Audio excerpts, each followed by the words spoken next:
Hi friends, அனைவருக்கும் நெஞ்சார்ந்த வணக்கங்கள். இன்றைக்கி ஹிந்தி வகுப்பில் ஷார்ட்டில் உங்களுக்கு மிக முக்கியமானது ஒன்று சொல்ல போகிறேன். நேத்திக்கு முக்கியமானது நம்ம பார்த்தோம், சர்வநாம் பார்த்தோம். அதாவது ஒரு சென்டென்ஸில் முதல்ல யார் செய்கிறாங்களோ அவங்கள பற்றி பார்த்தோம். இன்றைக்கி நாம் பார்க்க போகிறது சகாயக் கிரியா. என்னடா என்னென்னமோலாம் குழப்புறாங்களேன்னு பயந்துடாதீங்க, தெரிஞ்சு வச்சுக்கோங்க. ஒரு நோட்டில் எழுதி வச்சுக்கோங்க. சகாயக் கிரியான்னு பேர். அப்படின்னா ஆக்சிலரி வெர்ப். ஆக்சிலரி வெர்ப்னா என்னது? துணை வினை சொற்கள். நீங்கள் இங்கிலீஷில் படிச்சிருப்பீங்க.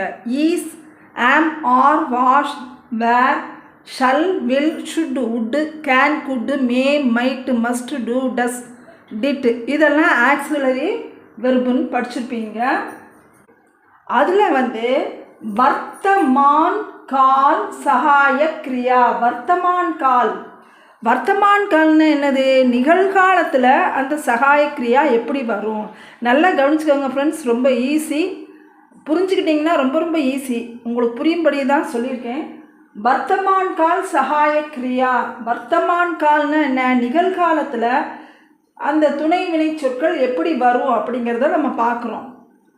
ஹை, அதாவது ஒரு வாக்கியத்தின் முடிவில் ஹை வரும். ஹைன்னா என்னது?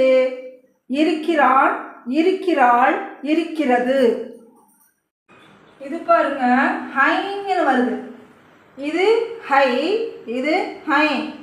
ஹைனா முதல்ல ஹைனா, அதே மாதிரி ஹை அப்படின்னா ஆர். இங்கிலீஷில் ஆர். இப்போ தமிழில் இருக்கிறார், இருக்கிறார்கள், இருக்கின்றன, இருக்கிறோம், இருக்கிறீர்கள். இதெல்லாம் ப்ளூரலாக வந்தானாக்கா இதெல்லாம் வரும். இப்படி சொல்கிறதா இருந்தால் ஆர் சொல்கிறோம். அப்போ அது ஹிந்தியில் ஹை சொல்கிறோம்.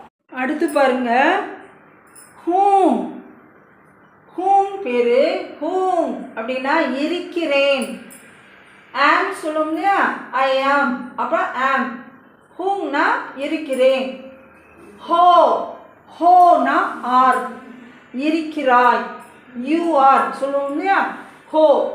தும் ஹோ, தும் ஹோனா ஆர், இருக்கிறாய்.